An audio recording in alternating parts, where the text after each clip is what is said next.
Good morning, everyone. Welcome to another episode of the Joy Mentor. We have a very special guest today. Her name is Rachel. She's from the UK, and I'm going to read a little bit about her bio so that you know more about her and I don't mess it up. So, Rachel is an author, speaker, and trainer specializing in the field of mental health awareness, personal growth, building resilience, and well-being. Her company, Resilient Me, www.resilientme.uk, offers both virtual and in-person training for businesses and educational establishments. Her program receives rave reviews from companies for providing real action steps people can take to improve their well-being and reduce their stress in the workplace. Her new membership site, www.myresilientfamily.com, makes the training available to families across the world who wish to manage stress and maintain their own personal well-being so that they can provide the best possible support to their families. The website is loaded with resources like what is an eating disorder, what is psychosis, mental health awareness programs, and mental wellness tools to help with anxiety and depression. Please join me in welcoming Rachel. Rachel, it's so nice to see you this morning. How are you? Thank you. Yeah, I'm really good. Thank you. Really good. Gosh, you make me sound wonderful. You are wonderful, aren't we? You know, that's the truth, is really we're all wonderful. It's the one thing we don't seem to know about ourselves, right? So the more of that, the better. But I wanted to ask you, like, how did this whole thing start? Like, how did, you have experience yourself with like mental wellness and that type of thing? What happened? Okay, so my background is that for a while, I was a television presenter and news reporter. So I was kind of a trained presenter already. And then I got involved with a training company that specialized in supporting young people. And unfortunately, whilst I was doing that work, my husband had an incident on the way home from work. He basically blacked out when he was driving home from work.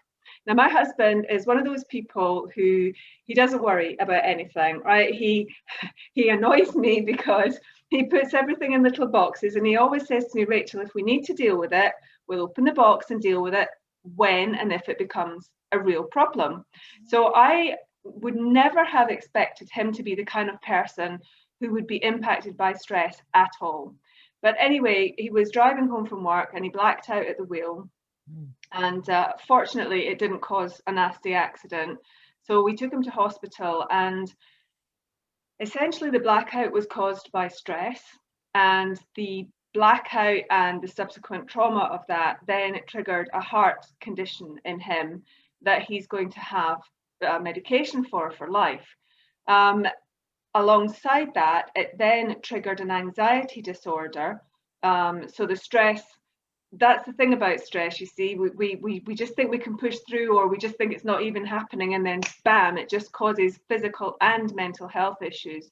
So we then had 2 years of recovery, really, and me not really knowing who I was married to anymore, my kids not really knowing who their dad was anymore.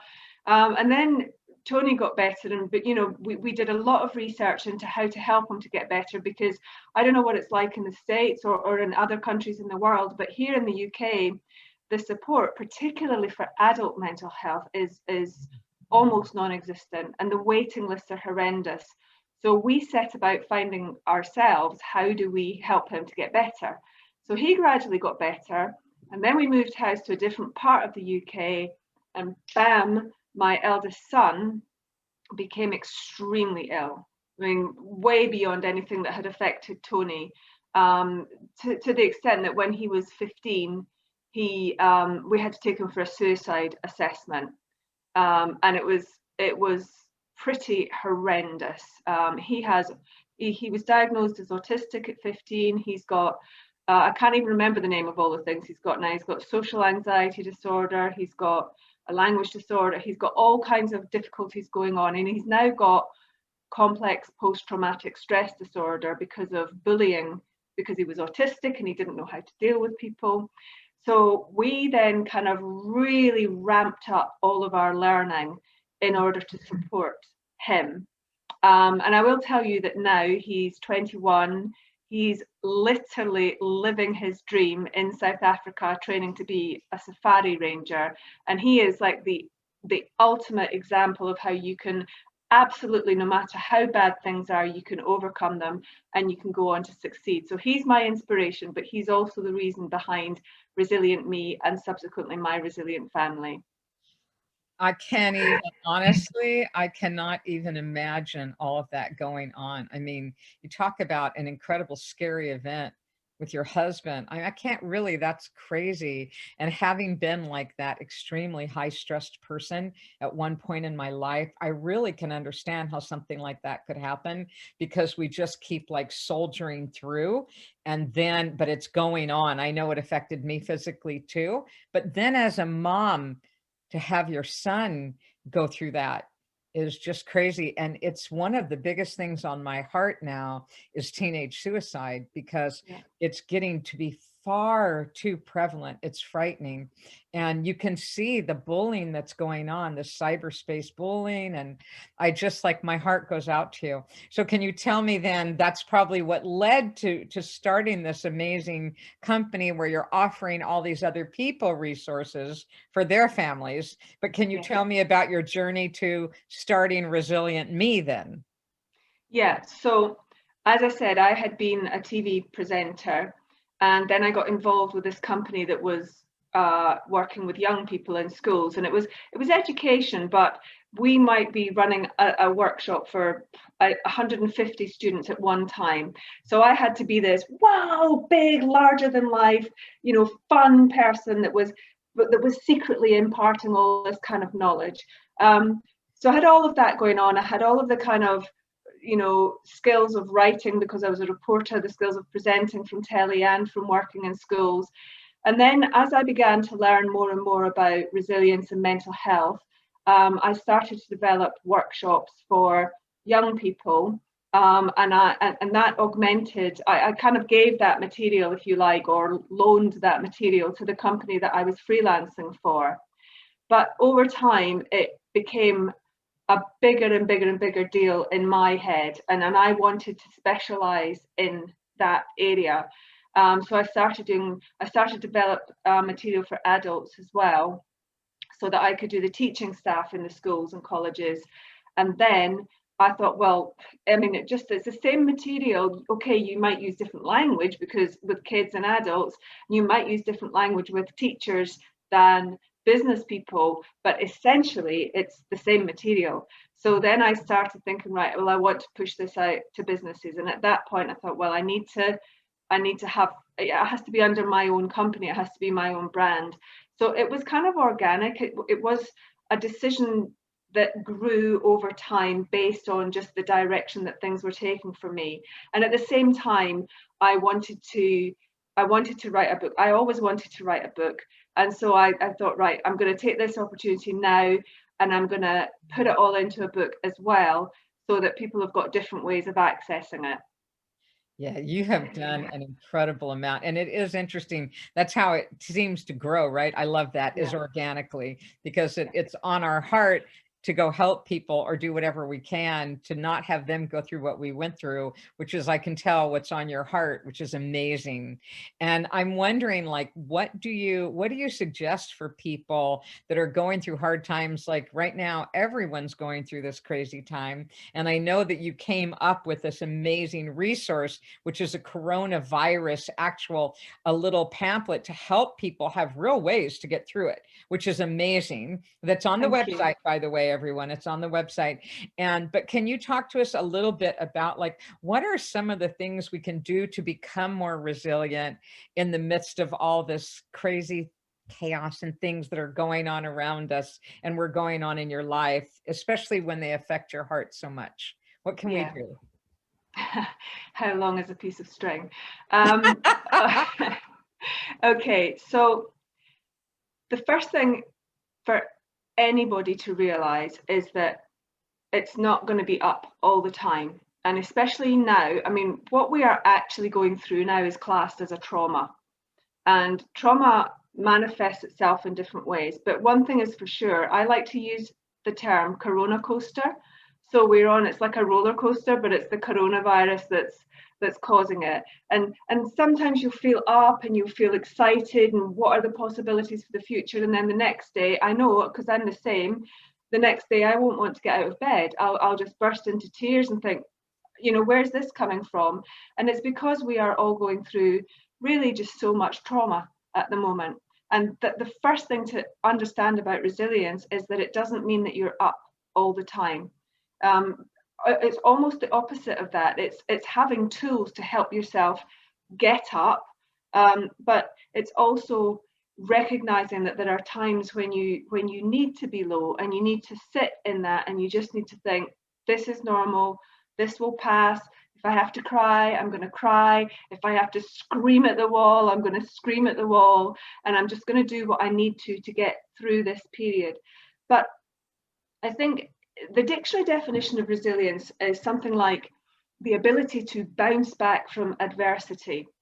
And yes, it is, but I use the word bounce in my resilient family. I use the word bounce back from everyday stress. But I don't mean that you just go, whee, nothing matters and we're all happy clappy. What I mean is that first we have to go through it. Then we have to learn from it, learn how it's impacting on us. Then we have to adapt to it. Then we bounce back and we get a little bit stronger each time. But when we go back down again, just like a ball does, we go back down and we have to sit with whatever that is. Now, there are lots of things that we can do to stop the low being really low. And they're all proactive and they're all reactive. So if you use them in a proactive manner, then you will slow or stop, in some cases, you know, the slide into a low. If you use them as a reactive resource, then they will be the things that will help you to climb up again, to bounce back again, if you like. And there's no rocket science in any of this. I mean, you know, depending on how bad it is for people, if they have actually started to develop mental health issues, then yeah, go and get some help. Go and see a doctor or a therapist or get some medication if you need to. But in the meantime, loads and loads of different things that you can do for yourself, really without much help or support from other people. So let me put them into key areas. One would be looking after your physical health. So that would include things like regular exercise. And that's not just for physical. When you're stressed, you release chemicals into your body, things like adrenaline and glucose, which give us strength and speed and agility, and also something called cortisol, which is our stress hormone. And if these chemicals are allowed to just remain in our body, they build up and they can then become toxic. And that's when you get things like blackouts, like my husband, or dizziness, or panic attacks, or headaches, or finding it hard to sleep, all the kind of normal signs, if you like, of stress. So when we do physical exercise, what we're doing is we're burning off the excess chemicals, and it helps to not just maintain physical health, but also mental health. So exercise is a big one, and if you can do it outside, even better, because fresh air has fantastic benefits for your brain and for your body. Also on the physical side, I would say that diet is really important. So I am absolutely not talking about being on a diet, but what I'm talking about is having a healthy, nutritious, balanced diet, because that actually helps the body to produce protein building blocks that support our brain and neurotransmitters and all kinds of stuff. So in effect, if you have a good diet, your brain grows. It grows not in size, but in capacity and speed. Whereas if you eat a lot of things like refined sugar and saturated fats, it has the opposite effect. So in effect, your brain is kind of shrinking. So when problems come along, you don't have the same capacity to deal with them. And a really, really critical area for physical care is sleep.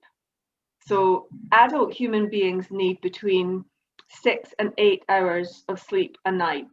And ideally it should be good quality sleep, obviously, and there's a whole, I mean, I could talk for hours about how to do that, but you can get lots of free resources on my website that'll talk you through what to do with sleep. And then you've got the kind of like the psychological stuff. How can I feel in control, because so much of what is happening now is that we just feel out of control and we can't control it. It's very uncertain. We don't know what's going to happen. And then we think we do, and then we don't again. And so we feel out of control. And a massive part of mental health issues is feeling out of control. And a massive part of recovering from them is regaining control. So you can do little things during the, just little things during each day, every day, if you want to, that help you to maintain control. So a simple example would be things like having a to-do list. So a to-do list takes all the jumble out of your brain, puts it on paper, and allows you to make sense of it. Then you can add whatever you want to that to-do list, and it doesn't matter, because you can look at that list and you can say, right, that's the most important thing. And then even more important, you can go, done that, done that, done that, which the feeling of that is amazing. So that's one idea. What else can you do? You can, I don't know if you've heard of this in America, I'm sure you have. It's something called an attitude of gratitude. Yeah. So literally what I do in the morning before I get out of bed is I put some nice music on. Andrea Bocelli. That's not a recommendation. It's just something that I think is lovely, and I can't understand it, so it's not distracting me. It's just nice. And for the duration of that song, I lie there and I think about all the things in my life that I'm grateful for. And I just focus on what am I grateful for and how does it make me feel? And then I get up, and at that point I'm thinking, you know what? Okay, I was meant to move house today and it didn't happen. And it's been raining all day and it's like, ah. But at the same time, I did all my gratitude this morning. I thought, you know what? Doesn't matter. I'll move next week or the week after. Because what it does is it helps you appreciate what you do have. And it's a great leveler. And then the other thing that you can do is you can employ relaxation techniques. So things like going for a mindful walk, having a bath, doing some yoga, meditating. I'm a massive fan of meditation. I told you about my son. The 3 things that have gotten him back to health and kept him there are diet, exercise, and meditation. And he has seizures because of stress, but he's allowed to drive and he's allowed to carry a gun because the doctor signed him off on that, because he's so good at meditation that he's got his seizures completely under control. So I'm a big advocate of meditation. And then there's things like, I don't know, just reading a book or doing some Tai Chi, or, or just nice things that are for you that help you to relax. And then there's also like a thing for the spirit, which is the end of the day, right before you go to sleep, keep something called a positivity journal. So in the morning, you're doing the gratitude and you're starting the day off well. And in the evening, you reflect back on the day and you write down 3 positives from that day, particularly paying any attention to things that you've done well. Like, just give yourself a little pat on the back. I did that today. I made someone smile. I did something good at work, or whatever it happens to be. I didn't strangle my kids today, whatever it happens to be, and write it down. And then you start to create this journal. And when you do have a really bad day or you're in a really low dip, you can get out your positivity journal and you can look at all these nice things that you've written down. I write down my gratitudes as well. And it's a lovely support tool. And as I said already with gratitude, it's a great leveler and it puts things into perspective. So that's lots of ideas for what you can do. And as you see, they're all simple. There's no rocket science. It's just little things, self-care, self-discipline that helps you get through.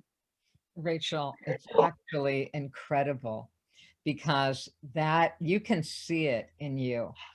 And the amazing success story of your son is just like it, that is the kind of ending that we all want for our children. It's beautiful. And I love, because I know, you're really talking about, I teach people like have radical acceptance. Not just acceptance, but really we don't get to go forward, I don't think, until we take that step. And that's what you're talking about. Once you like come to terms with like, here is the reality, this is what it is. I love that you set a Corona coaster, because I have not heard that. but that's what we go through. I know some days I'm just like, okay, everything's okay, everything is going to be all right, and then the next day I'll like hear something. I try to stay away from the news as much as possible because the sensationalism of all of it. But it's interesting because I think I'm going to continue to use that, the Corona coaster, because that is how it feels. Some days we're up, some days we're not, but we are all undergoing a trauma. And so we have to be kind and gentle with ourselves and do that acceptance. But like you say, like, it's not complicated. It's not complicated, but all these little things really do help us in our toolkit so that we can come to terms when things happen. So yeah, I think that's incredible because we're all dealing with a lot of grief too. Wow, that was so packed with great information. I really appreciate it because I'm always looking for things to have people be able to put something into action. And the other thing I was going to tell you, I really liked, I love the gratitude thing because I do that too every day before I get out of bed. What's so interesting is I love studying neuroscience. So I do a lot of neuroscience and science of the brain and how we can alter it, right, to have better lives. But they've proven now, scientists have actually proven it changes our chemical disposition in our brain when we focus on things we're grateful for. I don't know why, but that's one of the highest emotions, I believe, is gratitude, right? That and love. And I love love. I love love. I think that's just the world, that silly old song. We would all be so much better off if there was more love. So thank you so much for sharing that. I also wanted to ask you, like, you've done a lot. You're helping a lot of people. I could not believe you have amazing reviews from all these companies like Suzuki and just major companies that you've helped their employees. And so I'm wondering if you can talk a little bit about like the business program of it that you do, that you help businesses with, because we need that right now. There's so many people at home dealing with stress from their loved ones being at home, right? Like you said, just don't strangle the kids today. Yes. Right? That is an accomplishment. And definitely, I'm sure the children have something to be grateful for with that. But can you talk to us a little bit about the business that you've done, the business program, because I think that's something really different that you offer. Yeah, so my strategy, if you like, or my theory is that you can't be good at anything unless your head is in the right place. So I have like a 3-step process, and step 1 is my flagship program, which is the Circus of Life.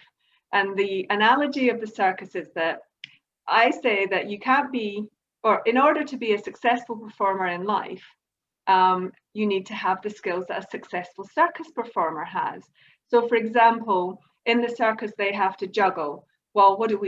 We juggle life, work, family, friends, health, fun, lots of different balls that we're keeping up in the air all the time. And then in the circus, they need to learn balance. Well, who doesn't talk about the work-life balance?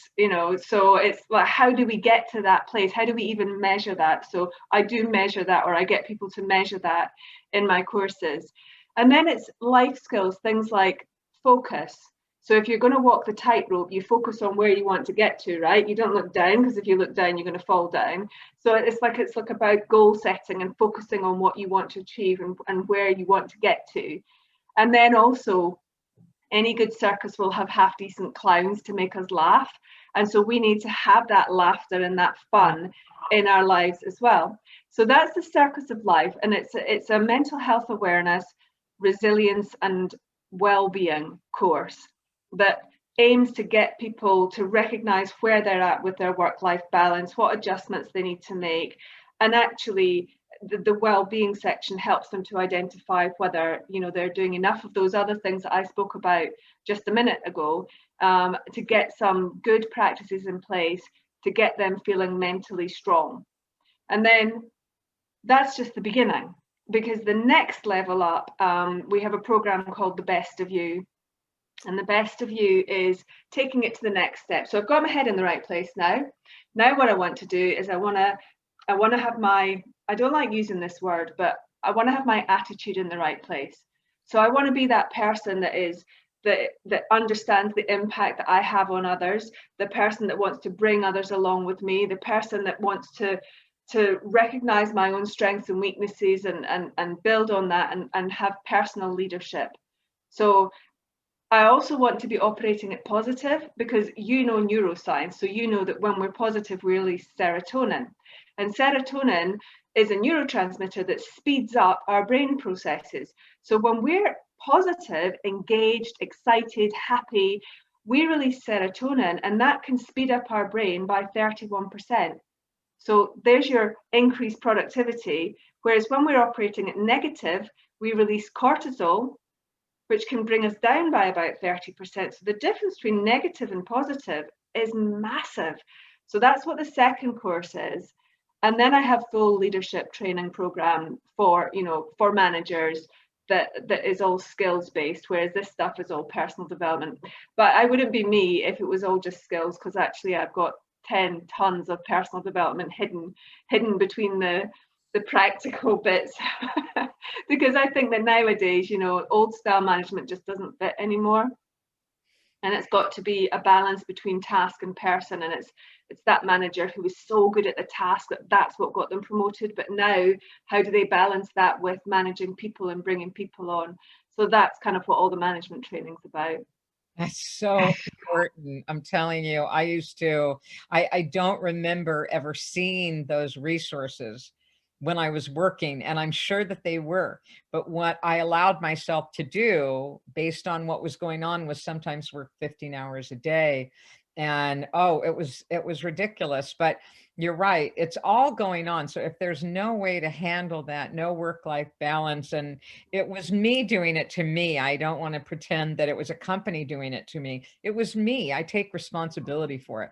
But now I know, like, I'm so much better off, to your point, if I'm staying in that positive zone, and I can feel it. I almost feel like if I go low, and we all have low spots, right? If I go low, Yeah. I can feel almost like brain fog.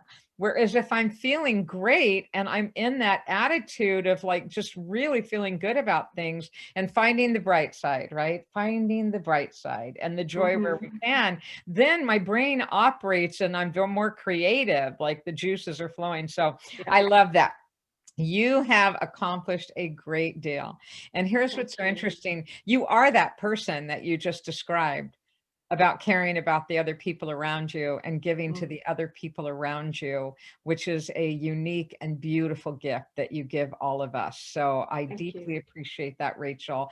And I'm wondering if you can tell everyone, like, I know you're offering us a free gift, but can you talk a little bit about like what that is and tell us more about it? By the way, everyone, Rachel's website is right down below, as is the link to her free gift. So I'm so excited. I'm telling you, there is an incredible amount of great things to download and resources on this website. So please go look at it. So Rachel, will you tell us more about the free gift?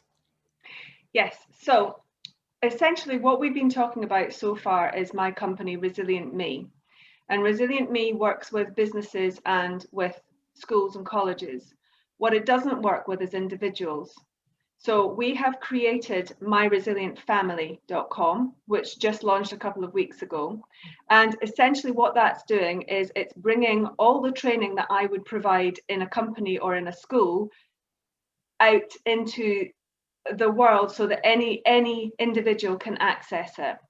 And so that it's provided on a membership site, which has lots of free resources, but by the nature of membership site, it also has membership levels that you can sign up to. So it has a membership level for teenagers. And in the teenage one, they get all the same training that I would do in schools, not just for resilience and well-being, but also a package. So things like revision skills and study skills and motivational stuff, so that it's quite holistic. It's the whole package, because teenagers have a lot of stress now and they have a lot of pressure, and it comes from different angles. So this is giving them all the stuff that I've been doing for the last 15 years in one place that they can do it at their own time. It's also got a student forum so they can talk to other kids. It's just for teenagers, so they can talk to other teenagers, say, how are you feeling about this? They can be anonymous, so they don't, they can say what they feel and not worry that someone will know them from school or anything. And then they've also got all the same access to resources that adults do. So expert interviews, vlogs and blogs and member story share, and just like so many things I can't think off the top of my head. So there's a teenage membership, and there's an adult membership. And then the adult membership, you get all of the Circus of Life, you get all of the best of you, and you get all these other resources as well. So my offer is fairly simple, I hope. For every adult membership that is taken out, we would like to give a free teenage membership. But if you are an adult who doesn't have any teenagers or any young kids in the house, and say, for example, you're in the position that I was in when my husband wasn't well, then we're happy to do a kind of buy one, get one free type arrangement. So you can buy one adult membership and you get another one free. Or like my sister's suffering from postnatal depression. So, you know, if that was your sister, then you could get a membership for yourself and give one to her as a gift for Christmas for free. So that's it in a nutshell. Rachel, it's very generous and it's a great offer. And again, everyone, please look down below. You've got all the resources. You have really come and helped the world in a big way. And I know that's what's on your heart because I can see that beauty in you. Thank you so much for taking the time to give to all of us today. And thank you for being our guest today. I hope everything goes well, including the move. It's going on, but please reach out, everyone. Thank you, Rachel, for being with us today. Thank you so much. Thank you.